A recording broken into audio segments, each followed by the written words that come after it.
안녕하세요. 캐치국어 아하쌤 박세경 선생입니다. 여러분들과 함께 생각독해 5번째 건과 함께 만나게 되었는데요. 우리 앞에 계속 읽어온 친구들도 있었을 거고 처음 같이 읽게 된 친구들도 있을 겁니다. 저는 여러분들과 함께 어떻게 읽어나가면 좋을지에 대한 이야기들을 같이 많이 다뤄볼 텐데요. 우선 여러분들은 스스로 읽고 문항도 다 해결하신 상태로 저랑 같이 강의를 들어주시면 될 것 같고요. 지문을 읽어나가면서 어떤 부분들이 선택지가 좋아할지, 어떤 부분이 문제로 많이 나올지 이런 이야기들을 같이 나눠보면 좋겠습니다. 그리고 저는 문제를 풀어나가기 전에 먼저 그 순서가 문제를 살짝 먼저 보고 지문을 읽고 문제를 풀어나가는 방식으로 진행을 하도록 하겠습니다. 문제를 처음에 검토하는 이유는 어떠한 핵심어들이 있는가라고 하는 걸 미리 파악하여서 글을 읽을 때 도움을 받기 위해서예요. 여러분들 다 알겠지만 고등학교 때 비문학 지문 모의고사에서 만나게 되면 제목이 딸려있지 않거든요. 그러면 우리는 제목 없이 그 지문을 처음 맞닥뜨리게 되기 때문에 좀 두려운 마음도 생기고 낯선 마음도 생기기 마련이란 말이야. 그래서 먼저 문제를 통해서 어떠한 것들이 핵심어로 나올지 이런 것들을 미리 짐작해보고 같이 그 지문들을 읽어나갈 때 어떤 요소를 중요하게 읽어나가야 될지 그런 순차적인 내용들을 진행한 다음 문제풀이로 넘어가도록 하겠습니다. 여러분들 글을 읽을 때 그냥 마냥 내가 쭈룩 읽고 나서 문제 풀어야지 이렇게 생각하지 마시고요. 읽어나가는 과정 하나하나에서 그 문장이 지니고 있는 의미를 반드시 파악하며 넘어가셨으면 좋겠습니다. 그리고 제가 판서를 이래저래 좀 많이 하긴 해요. 근데 다 글에 나와 있는 거거든요.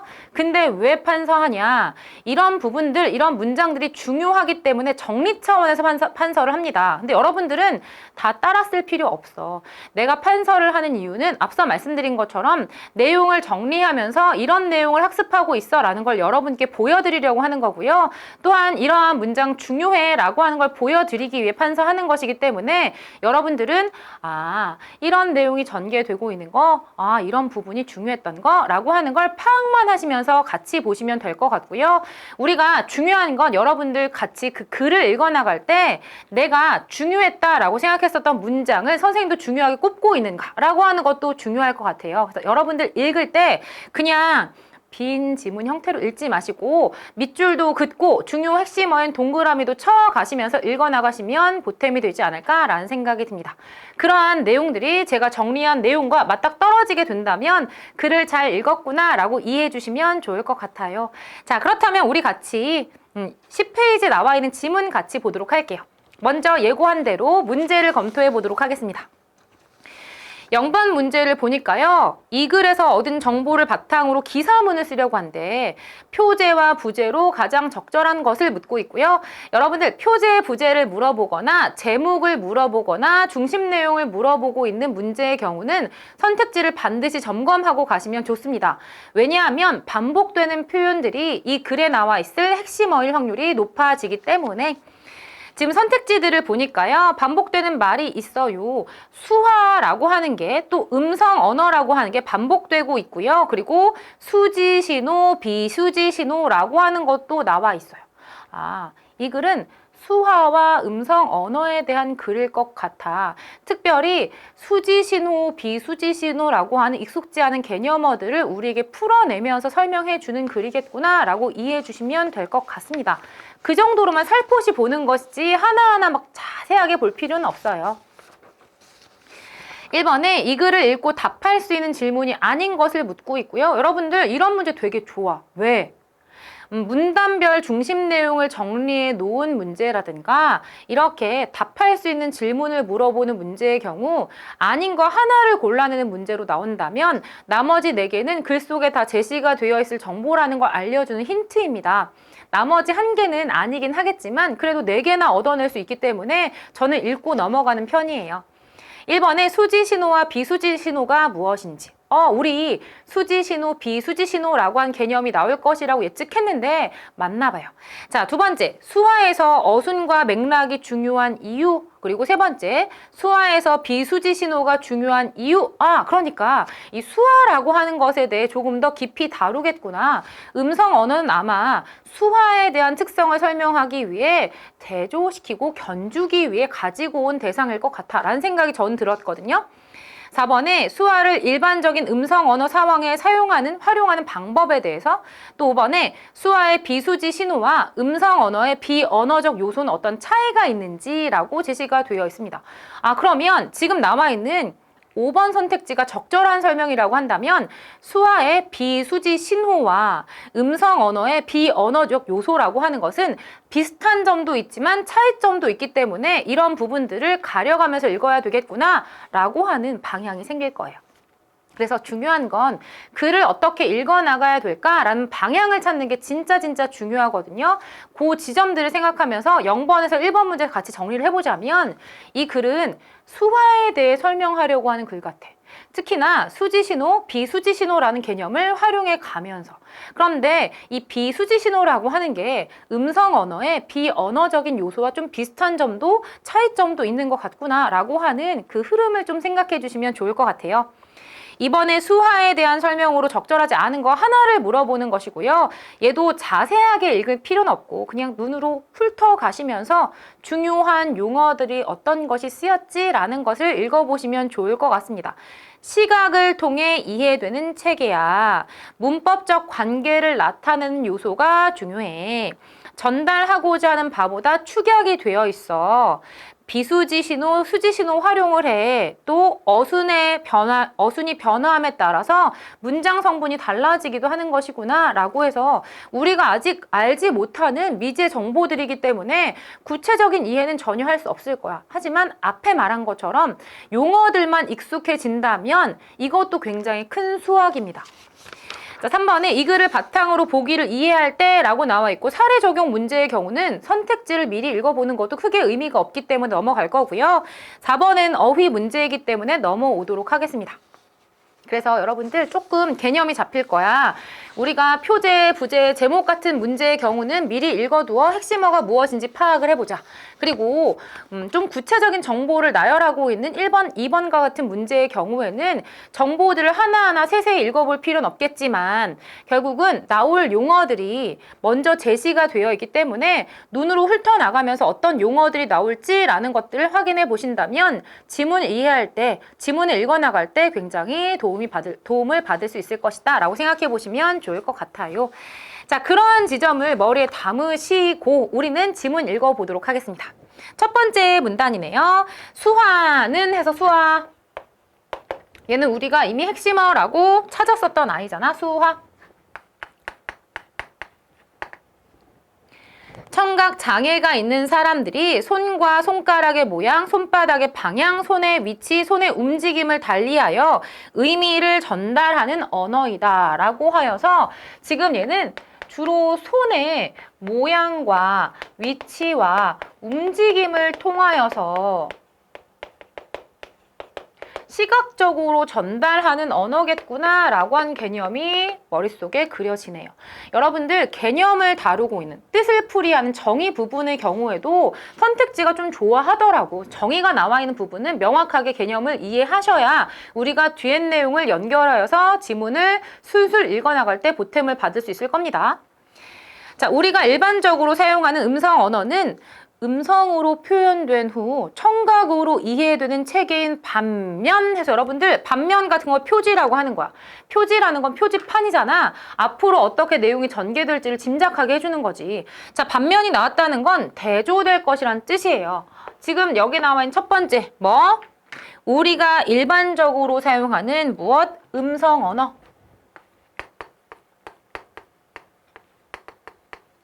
얘는 음성으로 표현된 후 청각으로 이해된다.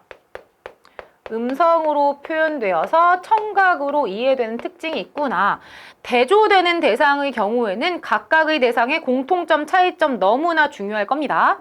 자, 수화는 손 운동 등으로 표현된 후 시각으로 이해되네요. 손 운동으로 표현되고 시각으로 이해되는 활동이겠구나 라고 하는 차이점 기억해 주시면 좋겠습니다. 그래서 지금 수화와 음성 언어의 차이점이 나와 있구나. 제가 이렇게 정리를 해드리는 이유가 있어. 뭐냐 하면 우리가 글을 다 읽고 글의 세부적인 정보를 다 이해하여서 문제를 다 지문에 다시 돌아오지 않고 풀면 너무나 좋겠지만 그렇게 되기는 쉽지 않아요. 그렇죠? 다시 지문으로 돌아와야 될 때가 있단 말이야. 근데 어떠한 정보가 어느 문단에 있었는지를 알아야 돌아가기 쉬워요. 그렇죠? 그러니까 정리를 하면서 읽어 나가야 돼. 그리고 정리하면서 읽어나가야 다음 내용이 어떤 것일지 예측하면서 내용의 흐름이나 구조를 파악하면서 읽어나갈 수 있습니다. 라는 거 생각해 주시고요. 넘어갈까요? 또한 수화는 음성 언어에 비해, 뭐뭐에 비해라는 걸 또 차이점 설명해 주고 있는 거예요. 조사, 어미 등과 같은 문법적 관계를 나타내는 형태소가 발달하자. 문법적 관계를 나타내는 형태소. 우리가 이걸 형식 형태소라고 말을 하지만 모르면 상관없습니다.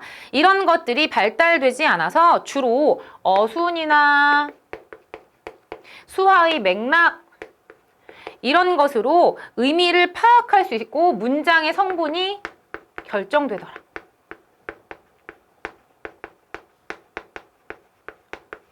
자, 이게 무엇인지는 아직 잘 모르겠어. 그치? 만약 여러분들 좀 이해하기 어려운 문장 있잖아. 그러면 그 뒤에 예시가 나와서 그 문장 이해시켜주는 경우들이 있거든. 만약 뒤에 예시가 안 나왔어 라고 하면 다시 그 문장을 되돌아 읽어보시면서 차분히 읽어보시면서 어떤 뜻인지 끊어보시면 좋을 것 같아요. 자, 예를 들어 뒤에 나왔잖아. 아, 우리가 이 문장이 좀 길고 어려워서 이해 못할까 봐 예를 들어주고 있는 거예요. 같이 이해해보자. 예쁘다, 꽃. 이때 이렇게 괄호의 표시는 수지신호임을 알려주고 있는 표시래요. 수지신호 우리 아직 뭔지 몰라. 근데 여러분들 이것도 지금 설명되어 있진 않지만 앞으로 설명될 거예요. 익숙지 않은 용어잖아. 자, 수지신호임을 알려주는 것이래요. 자, 이 순서대로 수화를 하면 예쁘다가 어미의 활용 없이 꽃을 꾸미는 관형어가 된다라고 해서 여러분들 지금 예쁘다 꽃의 순서로 수지신호로 나타낼 것이다 라고 되어 있잖아. 근데 우리가 흔히 일반적으로 꽃이 예쁘다 라고 하는 주어 서술어식으로 문장이 구성되는 데에 비하여 이렇게 구성을 했다는 건 지금 여기서 아마 이 꽃이라고 하는 걸 꾸며주는 의미로 예쁘다가 쓰였기 때문에 순서를 뒤바꾸어 표현한 것이겠군 이라는 걸 짐작할 수 있는 거야. 무슨 말이냐면 이 문법적인 관계, 예쁜 꽃 할 때 니은과 같은 이런 문법적인 형태소가 없다 보니까 그런 역할을 어순을 우리가 통하여서 꽃을 꾸며주고 있는 말로 쓰이는 것이구나 라고 우리가 확인할 수 있는 것이겠지. 좀 더 읽어볼까요? 하지만 꽃 예쁘다의 순서로 수화를 하게 되면 예쁘다의 문장 성분은 서술어가 되기 때문에 수화에서는 동일한 표현이라 하더라도 어순에 따라서 문장 성분이 달라지는 걸 확인할 수 있어요 라고 되어 있고, 제가 항상 강조하는 것 중에 하나가 이 문장이 예를 들어까지 설명되는 건 문장 자체 이해하는 게 중요하기 때문이고, 그래서 여러분들 그걸 활용해서 문제를 해결해야 되기 때문이야. 이 문장이 중요하기 때문이란 뜻이에요. 다시 예까지 들어 설명했다. 이 문장 중요하다는 뜻이다. 다시 정리해 볼게. 그러면 수화의 경우는 문법적 관계를 나타내는 형태소가 있어 없어? 없다 보니까 어순을 통해 혹은 맥락을 통하여서 그 단어가 어떠한 문장 성분인지가 결정이 되더라 라고 이야기해 준 거예요. 이해가 되었을까요? 자, 그럼 지금 이 문단, 첫 번째 문단의 경우는 무엇을 이야기해주고 있는 문단인가요? 글을 시작하기 위한 도입 문단으로서 수화라고 하는 게 무엇인지 소개해주고 있는 문단이구나 라고 이해하시면 되겠네요. 특히나 음성 언어하고 비교하면서. 자, 두 번째 문단 가볼까요?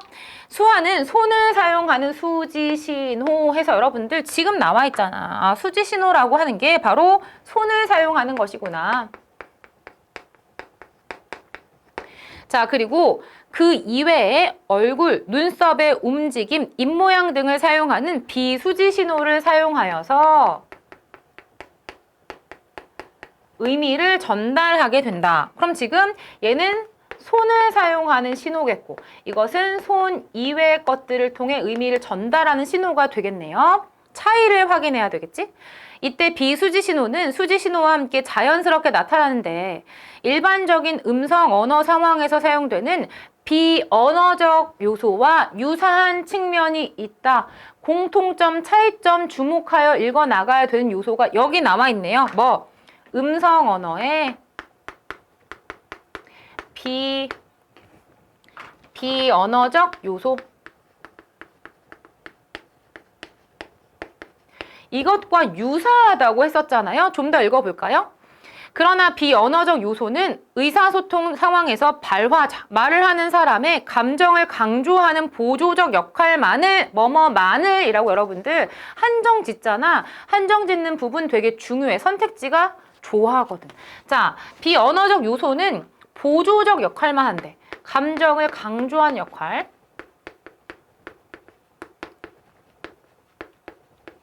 자, 이런 것에 비하여 또 나와서 비하여라고 하는 것은 대조를 시킬 거라는 거잖아요. 차이점 보여줄 거라는 뜻이에요. 수하의 비수지 신호는 문장 종결 등의 문법적인 역할까지 수행한다. 아, 문법적인 역할. 예를 들어주고 있는 게 문장의 종결. 문장의 종결이라는 건 뭐뭐했 다인지, 뭐뭐했 야인지 이런 것들 알려주는 것이잖아. 그런 문법적인 역할도 한다라는 거예요. 그래서 여러분들 지금 비수지 신호하고 비언어적 요소하고의 차이점을 보여주고 있습니다. 여러분들 부모님하고 대화를 할 때 엄마가 온화한 얼굴로 웃으면서 이야기하는 경우와 그렇지 않고 인상을 막 쓰면서 이야기하는 경우 그 의미가 다르게 전달될 때가 있잖아. 그치? 그러한 역할들을 하고 있는 게 비언어적 요소라고 한다면 비수지 신호의 경우에는 그런 역할뿐만 아니라 뭐도 할 수 있다는 거야. 문법적인 역할도 할 수 있대 라고 하는 건 차이점이 되기 때문에 선택지가 좋아하겠구나 라고 생각해 주시면 좋겠습니다. 자, 표가 나와 있네요. 비수지 신호로 눈썹을 올리고 입을 크게 벌리며 얼굴을 뒤로 약간 젖히는 이 비수지 신호 사용할 거고요. 수지 신호는 나 화나다 라고 손으로 수화를 할 거예요. 자, 이 의미는 나는 굉장히 화났다 래요. 자, 이래서 눈썹을 올리고 입을 크게 벌리며 얼굴을 뒤로 약간 젖힘이라는 뭐 비수지 신호. 왜? 손 이외의 것을 사용하고 있는 신호이기 때문에. 이 신호는 수지 신호에 동반되어 활용되는데, 자, 수지 신호 중 밑줄 표시된 부분은 수지 신호와 비수지 신호가 함께 지속되는 부분이다. 그래서 여러분들 이런 것들은 표를 해석하는 것도 중요할 거야. 여기 나 화나다 라는 부분에 밑줄 이렇게 그어져 있잖아. 그럼 이 부분은 수지 신호로 손으로도 의미를 전달하고 동시에 함께 뭐도 비수지 신호도 함께 전달하고 있는 부분이야 라고 밑줄 그은 거예요. 그렇죠? 자, 이로써 수지 신호만으로 의미를 전달할 때보다 수화자의 감정이나 느낌 등을 더욱 강조하는 역할을 한다. 아까 이것도 할 뿐만 아니라 이것도 한다 라고 했었잖아. 비수지 신호가. 그러니까 감정을 표현하고 있는 기능에 대해서 언급해 주고 있는 거예요. 감정 표현. 그냥 화난 게 아니라 굉장히 화났어 라고 하는 걸 보여줄 수 있는 것이겠네요.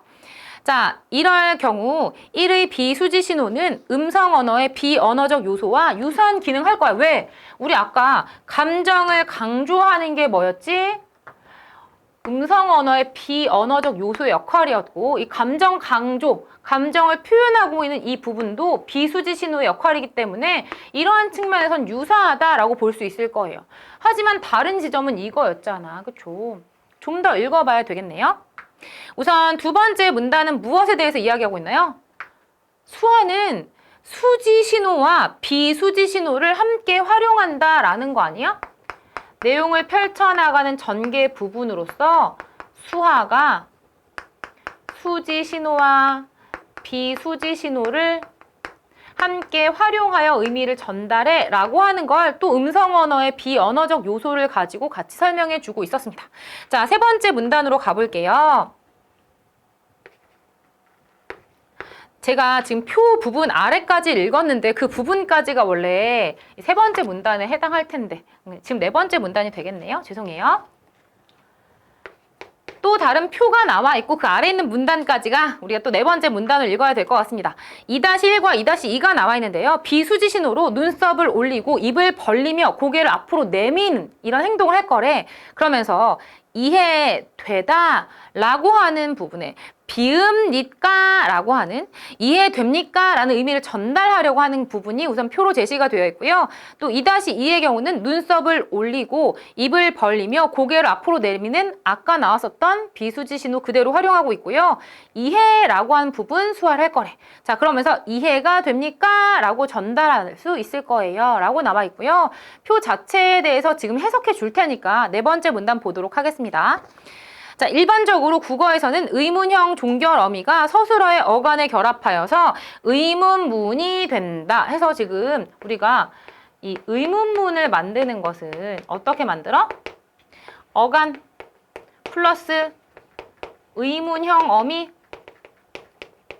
여러분들 이거는 중학교 1학년 때 배우는 거잖아요. 어간이라고 하는 건 활용할 때 안 바뀌는 부분을 가리키는 거고 의문형 어미는 그 뒤에 붙는 뭐뭐하니 뭐뭐할까 이런 것들이 의문형 어미에 해당될 거란 말이지.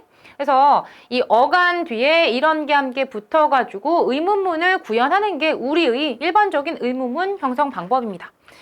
이와 달리 수화에서는 2-1에서처럼 비읍니까? 라는 수지 신호와 함께 의문의 의미를 나타내는 비수지 신호인 눈썹을 올리고 입을 벌리며 고개를 앞으로 내밈을 사용하여 의문형을 나타낼 수 있다라고 나와 있습니다. 그러니까 지금 나와 있는 것처럼 수지 신호가 비읍니까도 함께 포함이 될 수 있겠고 뿐만 아니라 뭐도 이런 비수지 신호를 사용하여서 의문형을 나타낼 수 있다는 것이잖아. 그럼 지금 여기서 특성이야. 비수지 신호는 예문을 통해서 보았을 때 의문형을 나타낼 수 있다는 것이잖아요. 그 지점이 아까 앞에서 말했었던 문장 종결을 보여주는 문법적인 역할을 하고 있구나 라고 확인해 주시면 될 것 같아요. 여러분들 우리 예시가 나왔다는 건 일반적인 원리에 대응되는 짝꿍들을 찾아 나가야 된다라는 뜻이에요. 지금 여기 의문형이라고 하는 예시가 나왔기 때문에 그게 앞에 이야기했었던 문법적인 역할을 하는 것이군 이라는 짝꿍들을 찾아 나가며 읽어주시면 좋겠습니다. 자, 그런데 일반적인 수화 상황에서는 문장을 축약하여 표현하려는 특성이 있어서 라고 해서 지금 수화의 특성이 제시가 되어 있거든요. 수화는 일반적으로 축약하여 나타내려고 한대. 근데 아무래도 그럴 것 같아. 우리 음성 언어로는 되게 빠르게 전달할 수 있는데 이 수화는 손동작을 좀 활용해야 되는 것이기 때문에 속도가 그만큼 빠르진 않을 거 아니야? 그럼 의미를 빠르게 전달하기 위해서 좀 축약하여 나타나는 특성이 있나 봐요. 2-2에서처럼 비읍니까? 라는 수지 신호를 사용하지 따로 않더라도 단지 의문을 나타내는 비수지 신호만으로도 의문형을 표현할 수 있더라 라고 하는 걸 보여주고 있습니다. 축약된 과정 내에서 문법적 역할을 비수지 신호만으로 표현할 수 있구나. 아, 그러니까 우리 2-1에서는요. 수지 신호와 더불어서 비수지 신호를 함께 사용하여서 의문형을 나타낼 수 있겠지.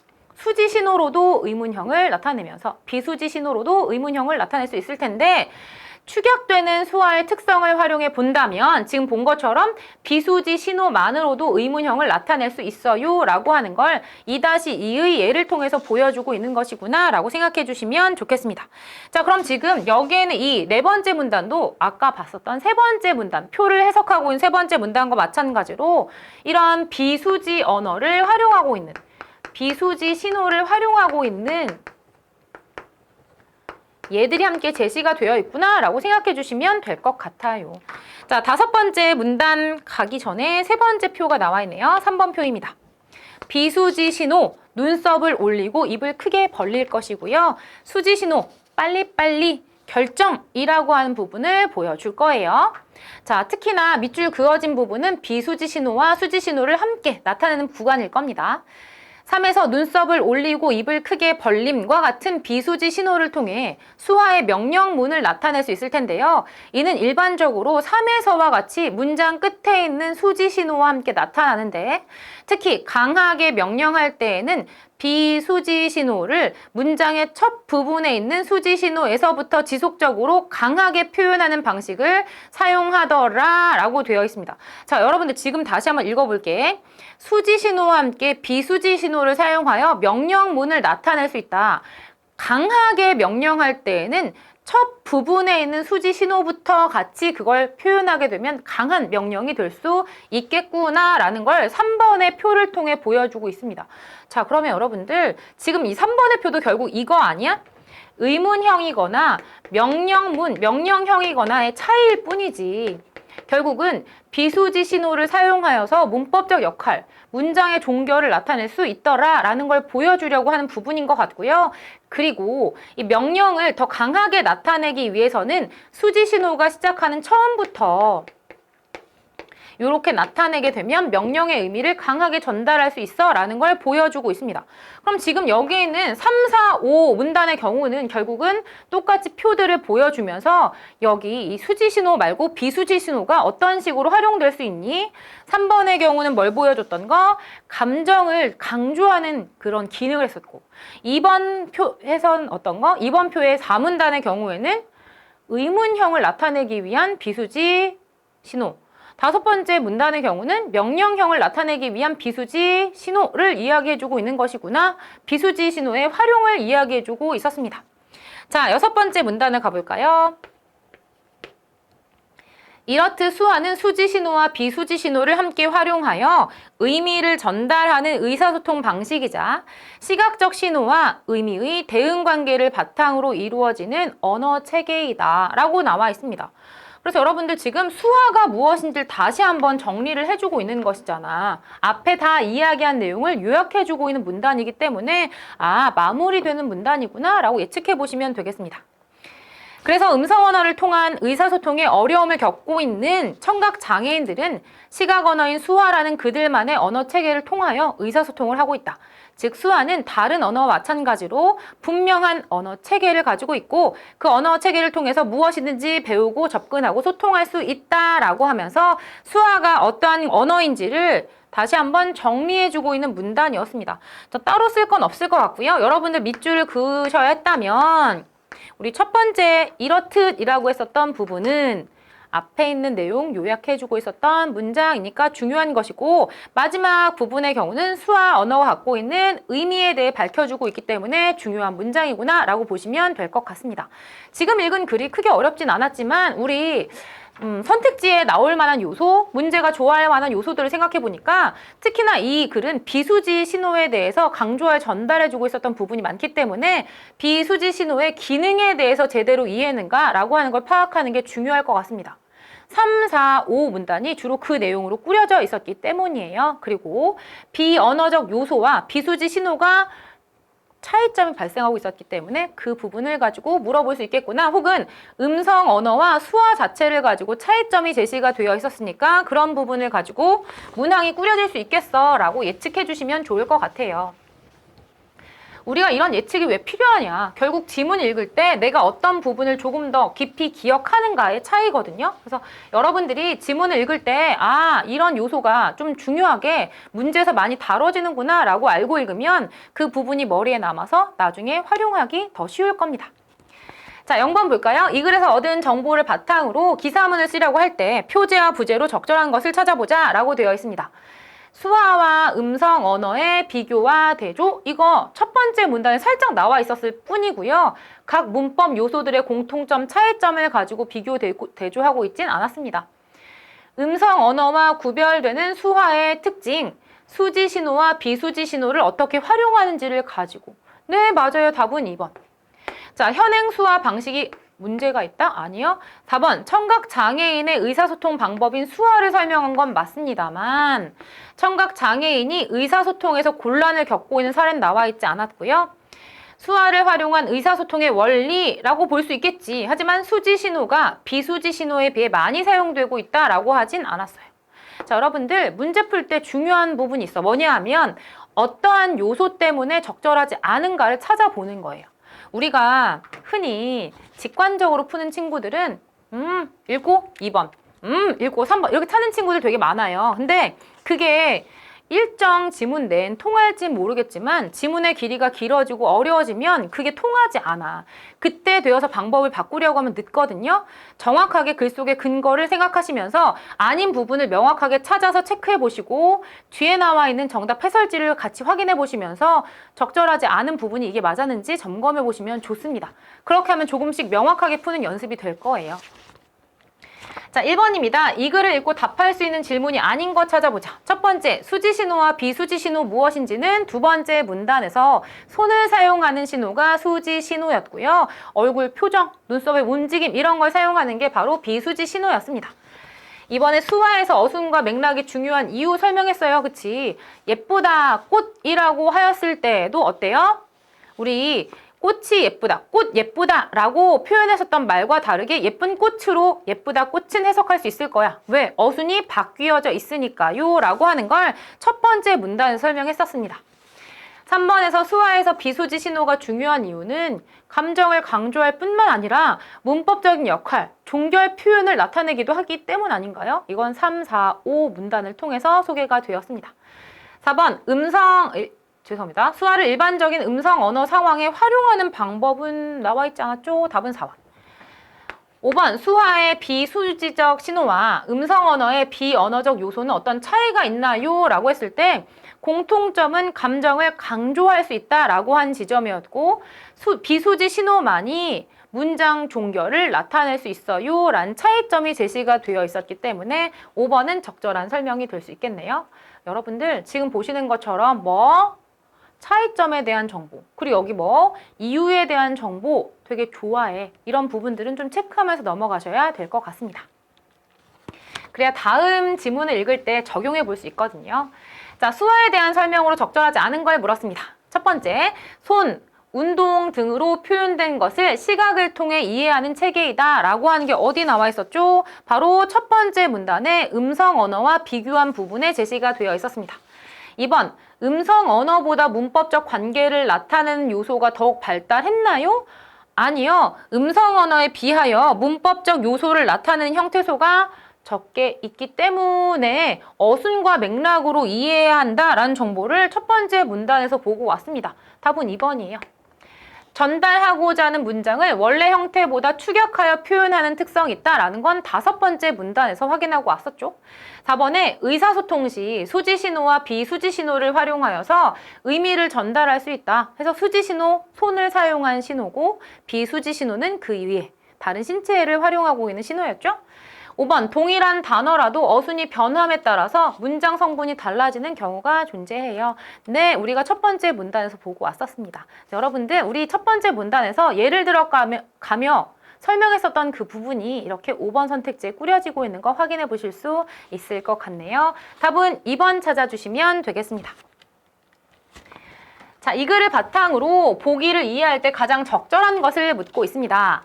전국적으로 전염병이 확산되고 이를 해결하기 위한 의료인들의 헌신과 노력이 계속되고 있다.